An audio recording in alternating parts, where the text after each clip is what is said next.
សួស្តីបងប្អូនអរគ្នាឥឡូវយើងបង្ហាញអំពីរបៀបបំពាក់ក្បាច់ឲ្យវារត់ទៅតាមនេះតាមឡាញលឿងនេះណាឥឡូវយើងមាននេះតនជាក្បាច់ណាពណ៌បៃតងជាយើងជាក្បាច់ចុះបើវាជាក្បាច់ណាយើងឧបមាណាយើងចូលលើវាហ្នឹងមកយើងចូលធូខើនេះយើងចាប់វាមក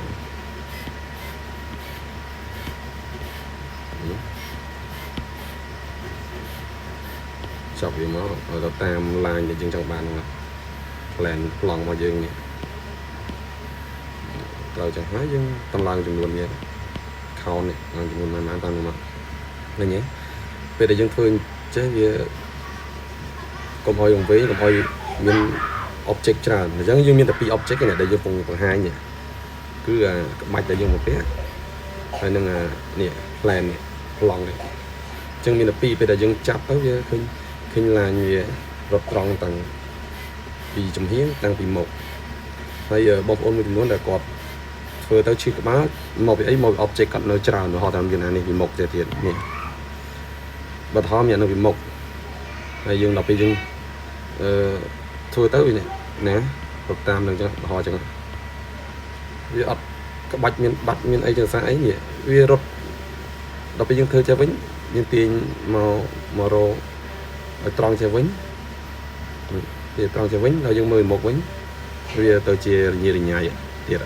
លែងត្រូវបាត់ឃើញទេដោយសារអីមកវាមាន object បាំងអញ្ចឹងវាអានេះវាតងទៅយើងដាក់ snap នេះក៏ដោយទៅនៅវាទាញរញ៉េរញ៉ៃដែរដោយសារអីដោយសារវាត្រង់ទៅតាម object អានឹងអត់ខុសវាទលីវាចង់ទៅហើទៅប៉ះ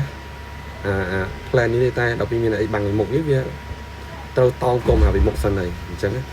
ហើយថតដូចនេះបើសិនហោមានយើងបើកអាក្រោយអានេះខាងនេះទៀតហើយយើងធ្វើតម្រង់ត្រង់ចាស់នោះវារត់ទៅតងobject នេះមកទៀតឃើញរត់ទៅនឹងបាត់ឃើញវាអញ្ចឹងបើយើងចង់ធ្វើលើវាយើងមានប្លង់ត្រឹមត្រូវអ្នកប្លង់នេះអញ្ចឹងយើងបើកផ្នែកទៅវាមួយមកហើយក្រោយមកយើងបិទអស់មកហើយវាចូលលើវាដដែលនេះយើងចុចទាញមកអានឹងគឺបានវាល្អ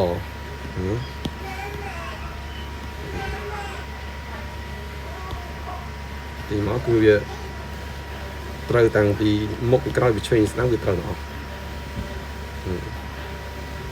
នៅជាមួយពីចំហៀងវិញឃើញរត់ត្រង់មើលពីមុខវិញក៏រត់ត្រង់អញ្ចឹងវីដេអូនេះមានតែប៉ុណ្ណេះអរគុណ